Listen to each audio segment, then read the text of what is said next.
मऊगंज में 3 दिन तक चली जीएसटी की छापामारी अब बड़े विवाद का रूप ले चुकी है। मामला सिर्फ कर चोरी का नहीं बल्कि पूरी कार्रवाई की पारदर्शिता और कर विभाग की कार्यशैली पर उठते गंभीर सवालों का भी है। यह छापेमारी शहर के चर्चित सराफा कारोबारी मोहित टंच की फर्मों बीएम ऑर्नामेंट्स और एसएम ज्वेलर्स पर की गई है, जहां लंबे समय से बिना पक्के बिल बाउचर के कारोबार की शिकायतें थीं।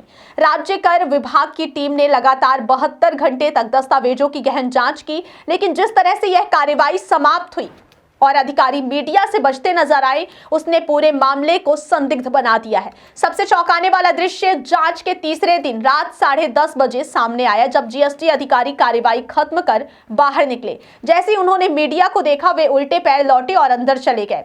यह देखकर स्पष्ट था कि वे किसी बड़े सवाल से बचना चाह रहे थे।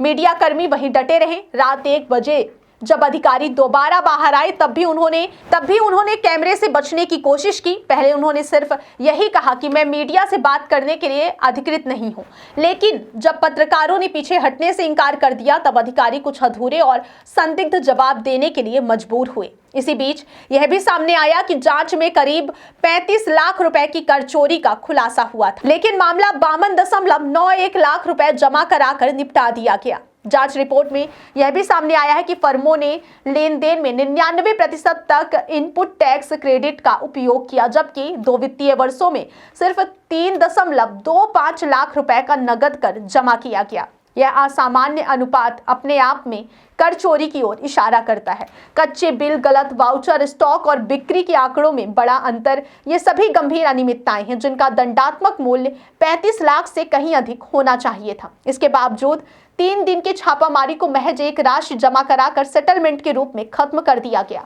जिसने कर विभाग की मंशा और निष्पक्षता पर सवाल खड़े कर दिए हैं। अब सबसे बड़ा प्रश्न यही है कि क्या 3 दिन की यह भारी भरकम कार्रवाई सिर्फ औपचारिकता थी या फिर किसी अंदरूनी सेटिंग का परिणाम? अधिकारियों का जांच के बाद मीडिया से बचना और बाद में भी आधे अधूरे जवाब देना इस संदेह को और गहरा करता है। मऊगंज का पूरा सराफा बाजार इस घटना के बाद शक के घेरे में आ गया है, जबकि जनता यह समझने को मजबूर है कि कर विभाग की कार्रवाई का वास्तविक उद्देश्य कर चोरी रोकना था या कुछ और।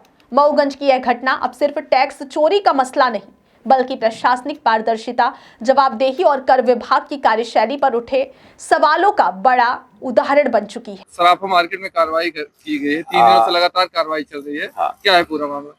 देखिए, मामला असल में हमारे आदरणीय आयुक्त महोदय के निर्देशन में ये कार्रवाई हुई है, और मैं आपको एक शॉर्टकट में एक चीज़ बता देता हूँ। इनके द्वारा जो व्यापारी यहाँ पर काम कर रहे हैं, इनके द्वारा असल में 2 फॉर्मेशन चालित की जा रही हैं, बीएम ऑर्नामेंट और दूसरी जो है इनकी एसएम ज्वेलर्स। इनके द्वारा बेसिकली जो है गोल्ड ऑर्नामेंट से संबंधित व्यवसाय किया जाता है, उसके क्रय विक्रय का काफ़ी काम इनका थोक का काम है। इनका हम लोगों ने जो प्राइमा फेसी देखा है कि इनके द्वारा जो कैश आईटीसी रेशो है वो बहुत कम जमा किया जा रहा था। मतलब जो कैश की लायबिलिटी आती है जमा करने की, वो बहुत कम थी। इसके आधार पर हम लोगों ने डेटा एनालिसिस और उसके माध्यम से हम इनके वेबसाइट स्थल पर आए सर्च करने के लिए। हम लोगों ने सर्च की और सर्च के दौरान जो विसंगतियाँ पाई गई हैं, उसमें इन्होंने स्वेच्छा से कि हमने सर ये त्रुटि की है, उसका इन्होंने DRC 03 के माध्यम से ऑनलाइन पेमेंट किया है। सर 3 दिनों तक कार्रवाई 3 दिनों का चलने का कारण एक्चुअली ये है कि जो इनके फर्म बीएम ऑर्नामेंट से संबंधित डीलर हैं, वो एक्चुअली महाराष्ट्र सांगली के रहने वाले हैं। उनकी मदर की तबीयत बहुत ज़्यादा ख़राब थी, तो वहीं पर थे। तो 2 दिन तो हम लोग पहले दिन आए हैं, पहले दिन हम लोगों ने जांच कार्य किया है, और दूसरे दिन इसलिए क्योंकि उनके ऑर्नामेंट वगैरह छोटी सेंसिटिव चीज़ें होती हैं, तो उसकी वीडियोग्राफी वगैरह करवानी पड़ती है। अब वैल्यूएशन का जो कार्य था उनके आने तक रोका गया। इस कारण से कार्यवाही जो है आज दिनांक तक आई। तो हमारे पता चला है कि सामग्री बिना बिल के दी जाती नहीं।